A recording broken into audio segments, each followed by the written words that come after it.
tail weaving. "Come in, come in," Rowan invited, as he nodded toward Ryes across the room. He had an odd smile upon his face as their visitors came into the light of the room. It was Garth, and some of the hunters who'd been in the hunt earlier today.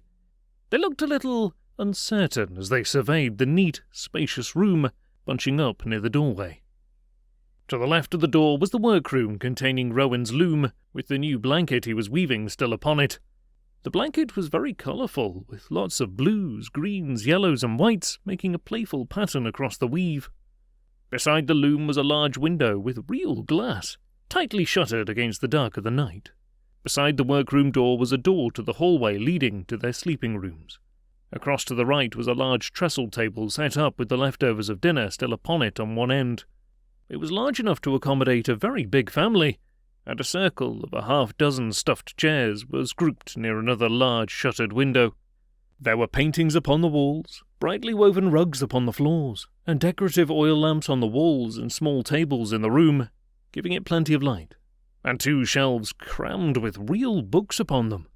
To the back was the kitchen, an actual separate room, with a colourfully woven curtain to separate the rooms, and right before them was a fireplace with a friendly fire, crackling in warm invitation. They seemed entranced for several moments by the clean, simple elegance of their home. Half in panic, Ryes scooped up the dishes and started to take them to the kitchen, but Garth, upon seeing her, strode up to her with a smile on his face. He saw the fear in her eyes. He knew few villagers ever visited them, and it was amusing to see the calm, confident huntress undone by their simple visit. He recalled, with a twinge, that some of this fear could stem from several incidents long ago. She stopped in her tracks, barely breathing, not daring to move, like a small, surprised bounder. "We didn't get to thank you properly before you left today," Garth said gently. "You've been the one who has opened our eyes to the greater world, and we felt we should give you something in return." He extended a package bound with cords, just noticing she already had her hands full of their empty dinner dishes. "Sit down and share a drink with us," Rowan invited with a chuckle, gesturing the others toward the table. As they moved to comply, he stepped over and took the dishes from Ryes' still hands. She seemed to thaw again. He gave her a wink as he disappeared into the kitchen for a few moments, then returned shortly with a tray holding a large flask of mead and 6 more leather-wrapped mugs, setting it down upon the table for their guests. He began to pour the drink into the mugs and handed them out as the others took seats and got comfortable.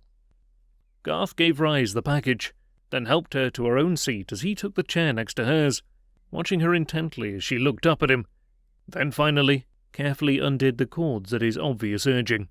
A look of wonder swept across her face as she saw what it contained. There was a cape of white marl fur, a rare and dangerous animal only found in the high mountains. Also, a newly made belt knife set with small blue gemstones in the hilt. She looked up in awe and puzzlement to Garth and the others around the table. The fur was an obvious treasure, but the belt knife was beyond any reasonable value by the look in her eyes. "This is too much," she began, her eyes full of questions as she appeared clearly uncomfortable with the gifts. "It was just one hunting trip, and I truly didn't get to teach you very much yet." There was pain in her eyes, and Ardis nodded her own understanding. "No, it's not. Today's hunt saved lives," Garth assured her, Sabin nodding in agreement as he spoke.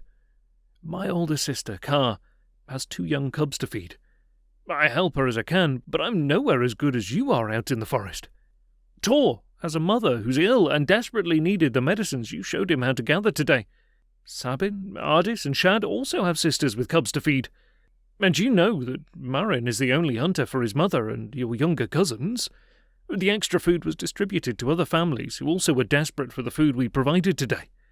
You made a difference in a lot of lives, Huntress, and we want to keep learning from you, so that we don't spoil the land, but reap the harvests, as you scolded us about today." He practically chuckled as her mouth dropped open in surprise. "You were listening," she breathed in return, with almost a smile playing about her lips. "It's all Korman's fault.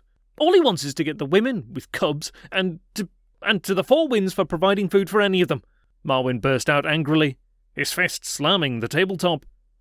Ryes practically jumped out of her seat in surprise, but Garth's smile seemed to calm her, and she forced herself to relax a little. Sabin squeezed Marin's shoulder in understanding. Rowan poured the rest of the drinks, handing them out and nodding in sympathy, then settled into another chair, as Garth had taken his own.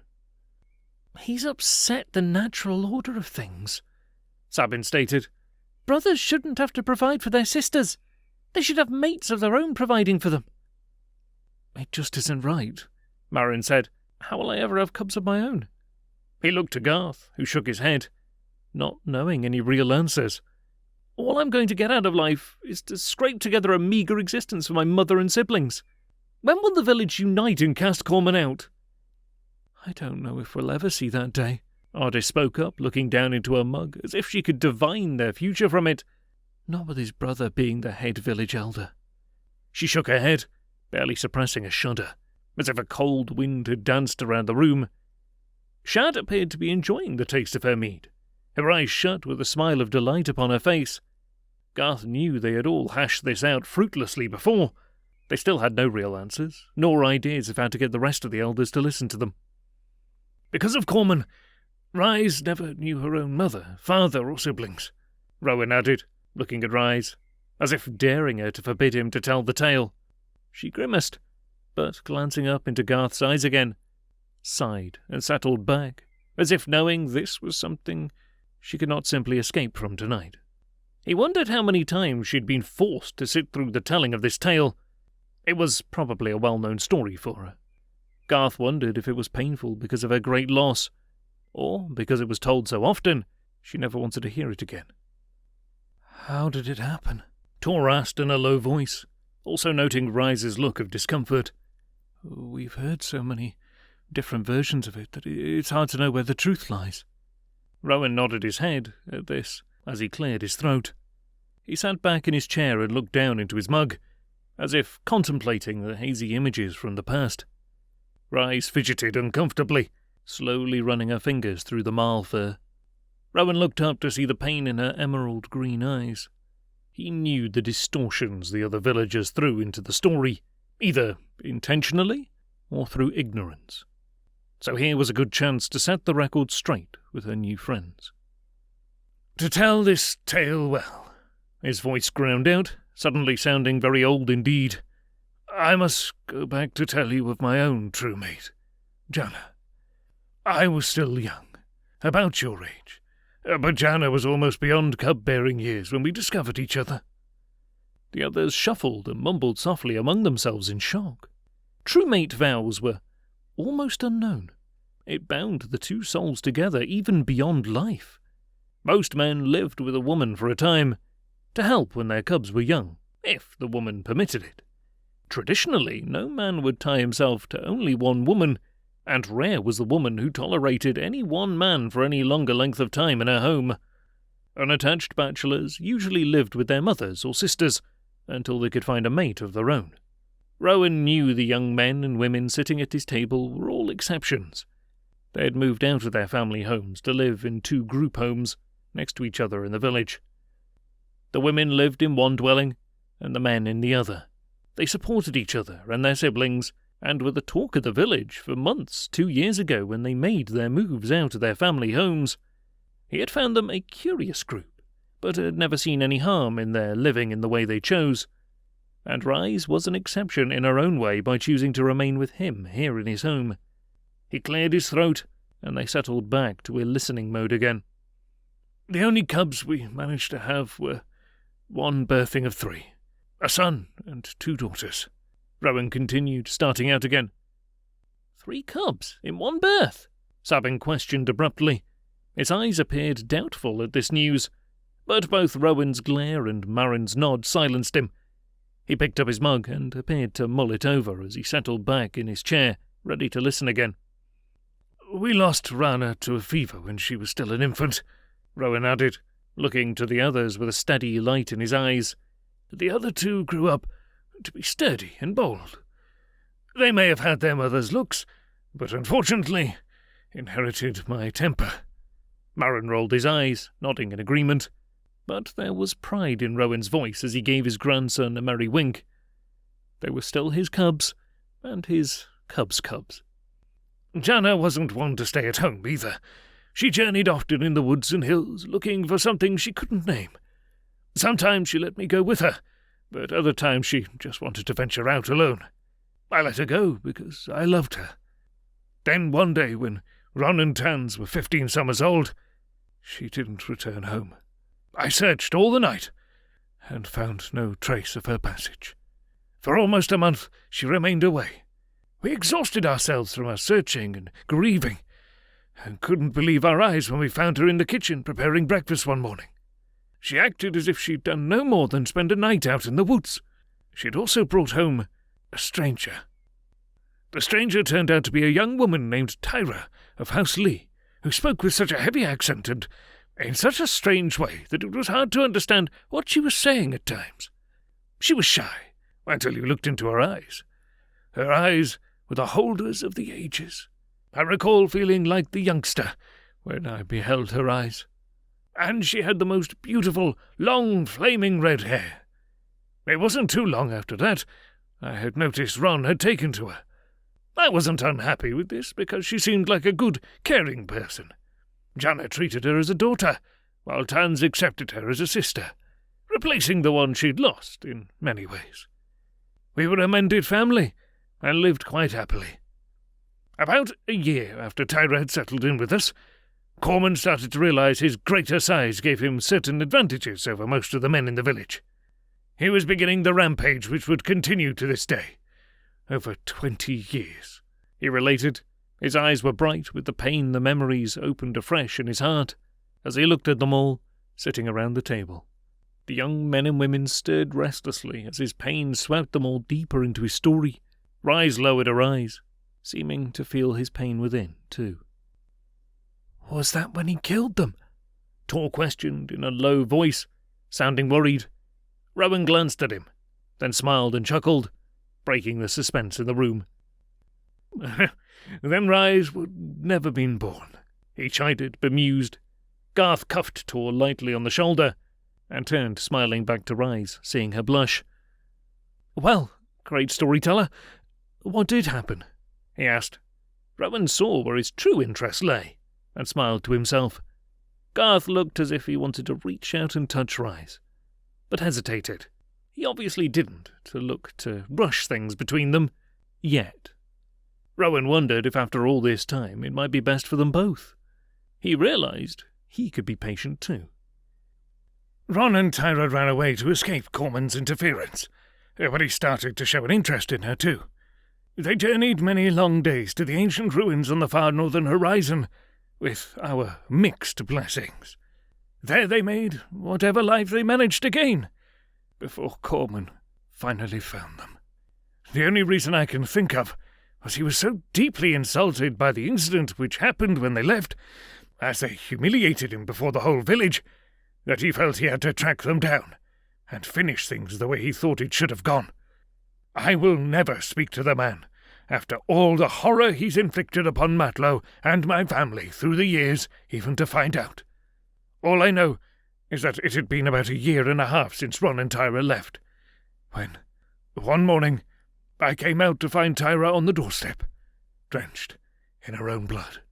I brought her in and tried to clean and bandage her wounds, but she was horribly torn up. I'd never seen someone so savaged. The only thing I could do was make her comfortable, as she insisted on telling me all that happened. In a small pack she carried on her chest was a tiny, snarling she-cub. With her last breaths, she gave me their tail, and Ryes's life into my hands. Rowan noted everyone was still again, rooted by the images in their minds his words wove for them. He took a deep breath, still seeing her blood staining his hands. After a moment, he was ready to continue. She said they lived happily in their chosen isolation, near the destroyed city. Rowan stopped to muse a moment. She never called them the ruins. It was always the destroyed city, or Hades. He shook his head and puzzled it a moment, then continued. Anyway, The gods bless them with a fine litter of cubs, 4 in all." "4?" Tor whispered in disbelief. The others shook their heads in wonder or looked surprise. Rowan cleared his throat noisily, glaring them back to silence. He knew the truth in this matter himself, and would never tolerate their doubt. They saw this, and granted them their silent acceptance. "One morning, she was out hunting, since she and Ron took turns with their daily chores. Tayna heard a strange cry. Fearing the worst, she ran back to Ron, who stayed with the cubs that day. She burst into the clearing near their shelter to find Korner over the bodies of her new family. Ron lay across the clearing in a pool of his own blood. "You're mine, and I've come for you," Korner cried out in his bloodlust. Rage overcame Tayna, so she showed him her answer in action. She charged him with her hunting spear and drove him away. "Her spear?" Marin blurted out in shock. But that's against all law and custom." His outrage showed plainly in his young face. A hunting spear was to be used for hunting animals only. By long tradition, women were forbidden to ever take up arms against a man. For Tayna to use her spear against Korner was to declare her life forfeit. "I'm not defending her," Rowan replied reasonably. "I'm merely telling it as she told me." Even though the tale was old, he still felt the sting of his grandson's cry. His heart ached for those he loved, whose deeds were far beyond recall. Someone who was desperate, or shocked at the sudden carnage of her loved ones, wouldn't be thinking of custom, only of defence or revenge. Since she merely drove him off, she wasn't too far out of line. Garth offered in a low voice. Ryes, who had been acutely embarrassed at the anger over her mother's actions, looked up startled at his quiet statement. Their eyes locked, and everyone else could see the sympathy he'd given on her behalf was gratefully recognised by Ryes. The intensity of their apparent emotions caused Ardis to look away for a moment. "I don't think it sounded too unreasonable, given what he'd done," Shad said into the following silence. "Who kills babies like that?" she asked, sounding horrified. She frowned and blushed, but stood by her words. Ardis met her eyes and smiled, nodding her support. "Only a heartless monster," Ardis added. "That could well be a very justified reaction." Sabin voiced his support of Garth and Shad's observations. He looked meaningfully at Marin, who seemed to get his hint, and settled back again. "So, Rowan, we know she didn't kill Korner, or Tayna would be here to tell us this tale herself," he prompted. "She would have saved the village a lot of pain and lives if she had been able to kill him then," Tor remarked with a twisted grimace. This earned him both agreement and disapproval from the others around the table. Taking another pull off his mug and clearing his throat once again, Rowan regained some perspective. When Tayna had given him the accounting of what had occurred, she had given it to him directly, mind to mind. It was the one reason he knew it all so well, having her own memories of the time. He knew it was something he could never forget. It was the one detail he'd never spoken of to anyone, as no one would believe a woman having so strong a talent. Having given him the clear details, so he could stand for her in the village council, yet shielding him from her intense pain, had spoken to him of how great a talent she'd actually been. It was why, he was sure, he was so in tune with Ryes even to this day. No, she merely drove him away. She returned to give her family as good a burial as she could, when she discovered one small daughter still survived. Putting the remaining bodies of her children with that of Ron, she built a cairn of stones, which she gathered from the ruins nearby. Knowing there was little protection for her out there, now that Korner found them, Tayna set out for the village. True to his nature, Korner tracked her and attacked her twice more before she could get back to me. They were savage, brutal attacks, filled with unreasoning hate. Rowan looked up at the other faces around the table, his eyes returning to the present. I tried to present Tayna's story in a village council meeting, but they didn't believe me, and Elders Korner and Raoul forbid me to ever speak of it again in a council meeting. They banned me from the council for years afterwards. His deep betrayal was clear in his voice and eyes. She never received the justice she deserved, he added, then took a deep breath and let it out. It did not do him, nor Tayna, any good to get so upset any more. Later, when things around here had calmed down a bit, I left Ryes with Tara of House Hittin, one of the caravanners, whose own first cub was due soon, and journeyed to the ruins myself. Korner had gone on a journey to Toolton with his father, so I knew she'd be safe while I was gone. Tara and the other caravanners would make sure she was protected. It's not that I doubted Tara's story, but rather I wanted to see the last resting place of Jana's and my only son. Why couldn't Jana take care of Ryes? Shad asked, frowning. She died a month before Tayna returned. She slipped and fell while fishing and hit her head, drowning before grandfather could reach her. Maren supplied, seeing the instant pain in Rowan's eyes that the question brought out. So you found it? What was it like?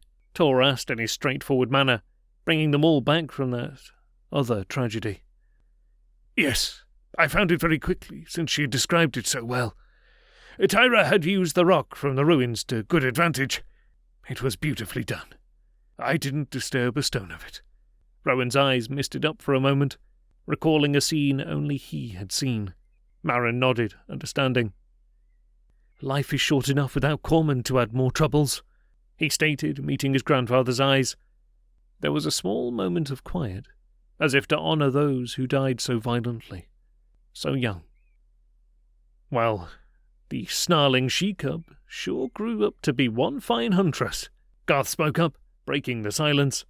Smiles broke out around the table. Rowan looked across to Ryes and nodded.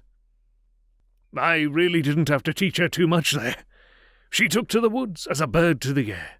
There was a time when Ryes was 3 years old, and so the tales of the harrowing hunts began. Ryes sat and half listened, fingering the white fur in her lap. She was thinking for the first time on how the young men here were quietly competing for her approval. It was an entirely new thing for her. She didn't know how to react. She'd never been close to any of them. Whenever other villagers called upon Rowan, she'd either watch quietly where she couldn't be seen, or retreat to the riverbank or forest for the peace of nature. Rowan never forced her attendance. This was the closest she'd ever come to sitting near Maren at a table. It was different with the caravanners. They were her extended family, and more like cousins to her than potential mates. This just seemed so unnatural. She was examining the belt knife, and noted the same design and stones decorated the one Garth wore on his belt. She closed her eyes for a brief moment, wondering what it was like to have family, cubs and a man to care for. Tayna and Ron had seemed to have it all, until Korner showed up and took their lives. When she opened them, Garth's eyes sought hers with a strange warmth in their depths. Her breath caught in her throat for a moment as her heart hammered in her chest. Why had he given her this knife? It looked well made, and the gemstones had been faceted with great skill and care. Was he thinking of mating her when the time came? If so, she'd have to warn him of the dangers with Korner watching her so closely. She'd never let him get hurt, if she could help it. What could she do to protect him, or the others here, if they chose to stand against Korner? She didn't think she was worth the price they'd pay for such arrogance. Don't you like the knife? Garth finally asked her in a low voice, as the others were loudly arguing over some niggling point of an old village legend. I finished it last winter, and I wanted to give it to someone special. With the way you've taken us under your wing to teach us all to become better hunters and providers, I thought you deserved it more than anyone else I know. Something like this should go to your first mate, she quietly protested with an embarrassed smile quirking the corners of her mouth. Not someone like me. What's wrong with you? He asked, a look of concern upon his face. And what makes you think I wouldn't ask for the privilege of being your first? She blushed darkly at this, her eyes shadowed. Korner, she said in a low voice, barely above a whisper, looking down at her lap and avoiding his eyes. Let me know his plans for me earlier this evening. I'd rather die, she admitted. Her shoulder twinged in pain and reaction. Garth was shocked. The laughter around them only added to the unreality of what he'd just heard. He wondered what she planned to do. He could understand Korner wanting to force himself on her, most especially to prove he could take Tayna's daughter as his ultimate victory, but thought they could find a way to hide the signs of it being her time from him. Then he, Garth, could take her to wife and get her pregnant with his cub instead. It was a simple plan and one that could work. But he couldn't see her as trying to kill herself to keep out of Korman's claws. Did she plan upon running away as her mother and father did before? Did he want her badly enough to leave Matlow with her? All his friends and family were here. What truly lay beyond Matlow? There are other ways. He tried to encourage her. She looked up. Her green eyes held his in question. Yes, he thought. It was those beautiful green eyes which held his heart captive. As a child, he couldn't believe how different they were, and that as he helped to hold her down for the others to strike her, he found himself caught up in her eyes. It wasn't witchcraft. It was a glimpse into her soul which caught at him. There was kindness, gentleness and caring, yet a rock core to solidly centre herself upon. He could see it all, and wanted her more than ever. "What other ways?" she asked, glad for answers from someone. There was no derision here. He meant it. Free mating will sometimes catch you earlier than waiting for your regular, full season to come. That's how Glyn managed to father Car's 2 cubs. We could also try to hide the signs when your time comes, so Korman wouldn't know, he offered with a confident smile. Her heart caught in her throat for a moment, as she thought on what he was offering her. Freedom to mate as she willed? No wonder few of the cubs looked to be Korman's. The villagers were outwitting him. And no wonder Car allowed Glyn to live in her home after the shaking fever left him almost crippled last winter. He was the father of her cubs. He was skilled in making creative pieces out of metal, but not good at more than simple chores or watching the village herd beasts when it came to providing food for the cubs. Once the caravans reached the village this winter, things would be easier for him. For Darman, the caravan leader, loved his creations, fetching a good price for them in other villages and towns, and would reward him well for his craft and skilled imagination. "But he watches me all the time," she protested in a small voice, as hope dawned in her eyes. "I'll have to think on this," she finally stated. So many possibilities now opened at her feet, making her feel giddy. Free mating? It was the love play between those in love, an imitation of the real mating which promised to come later. It could cause a pregnancy before it was the proper time? This was news indeed. And since Korman can't be everywhere at once, she wanted to jump up and hug Garth in joy. It was all she could do to hold herself still. She wasn't sure how he'd react to such a display of emotion, and not to mention how the others in the room with them would act. "I'll be waiting for your yes," he promised. She blushed once more. She recalled Ardis casting her a look which promised a fight while out on the hunt. Did she consider Garth her mate? Were they already free mating? Still, he looked at her, and her alone, all day. She realized she needed to know the truth about it, one way or the other. "What about Ardis? Aren't you two—" She realized she couldn't even finish her question, as their eyes met. "No," he chuckled merrily in a low voice. "She wishes. But since we've been cubs, there's been no one but you. You recall that rainy day?"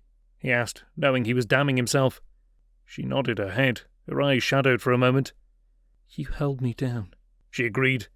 "But you never hit me, even when the others were telling you to do it. I didn't know why, but was very glad when you let me go." A smile teased at the corner of her lips, tantalizing him. "You're very strong." "I now know that what we all did that day, and at other times, was wrong. I'd take away those memories from you if I could.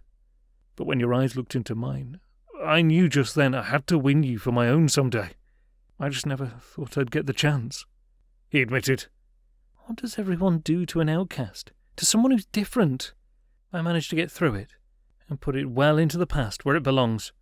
I never thought of myself as a prize for anyone to pursue, that you would ever want me," she admitted, as she smiled for him.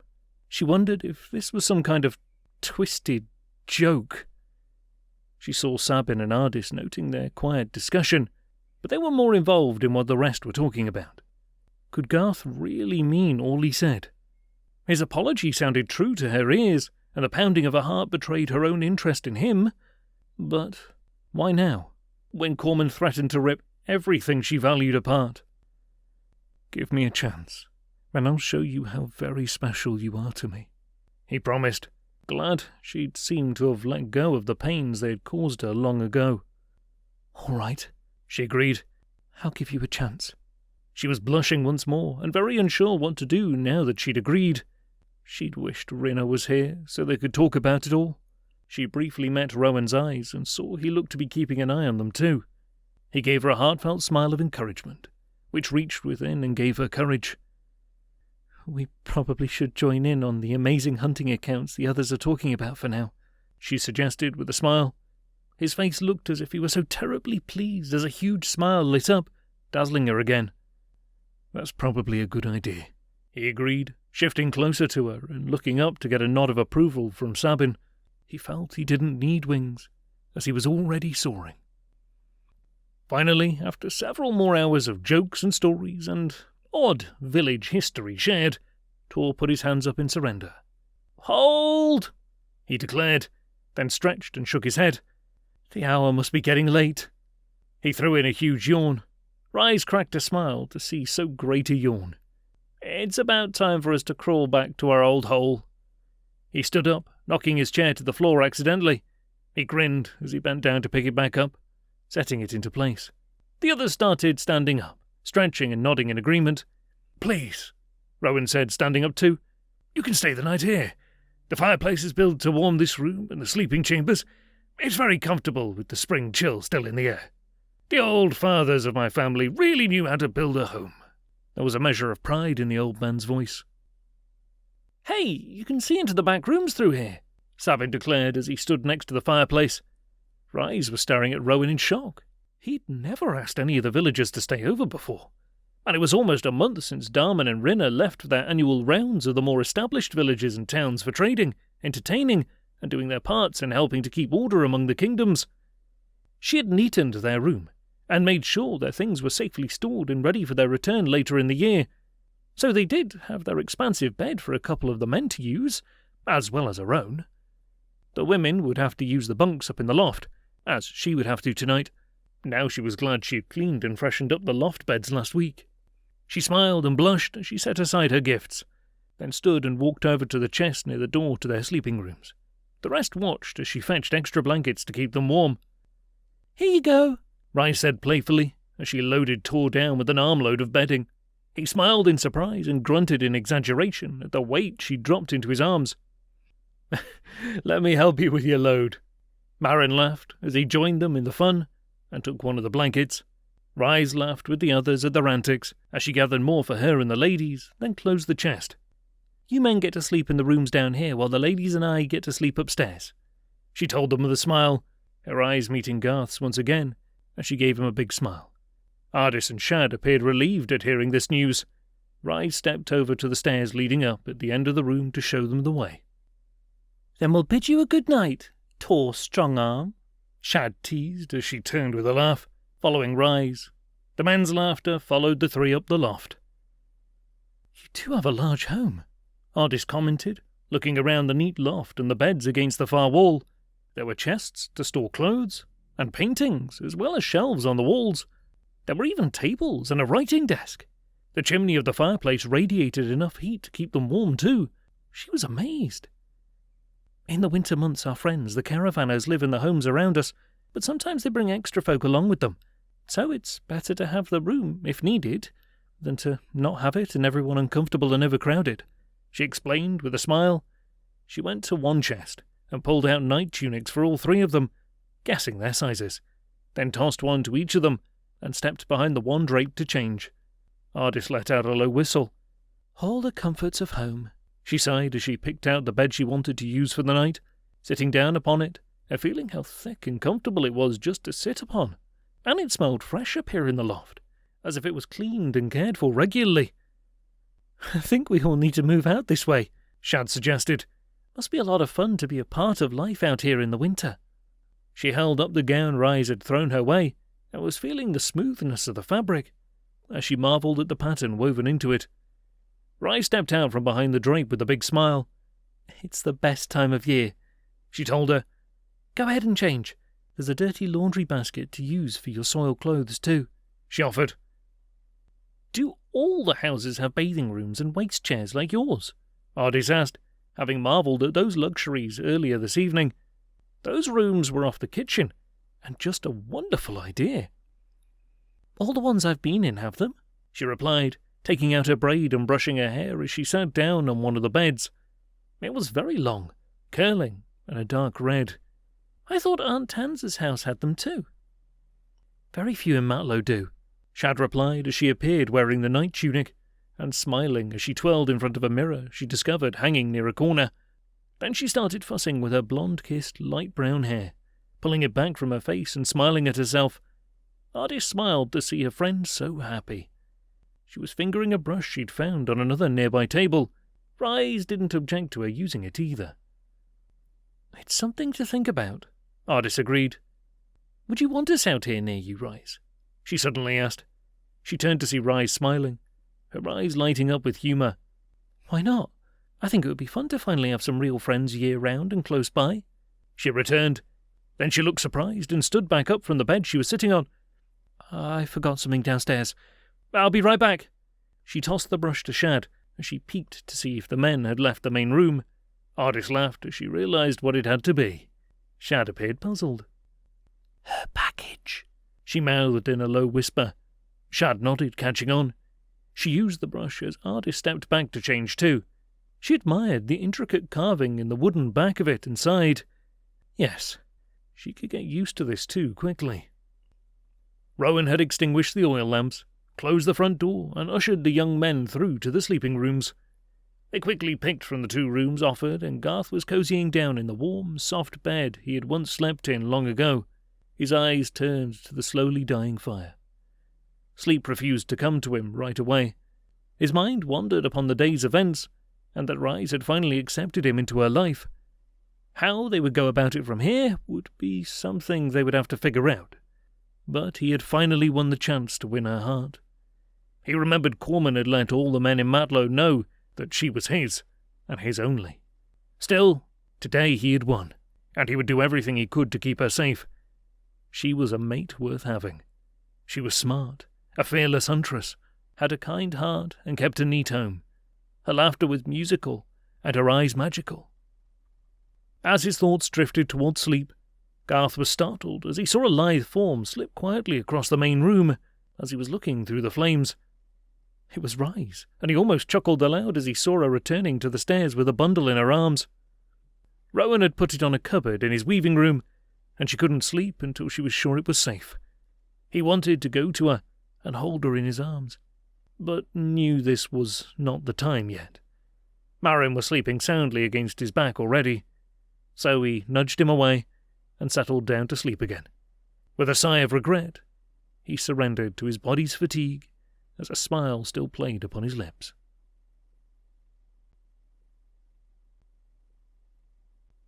Hey guys, I really hope you enjoyed. Thanks so much for watching. You can check out our website for all the content we produce. Clicking all those YouTube buttons makes it so you see more content from myself and the other amazing creators at Kai's Korner Productions. All donations help us produce more stuff like that for you.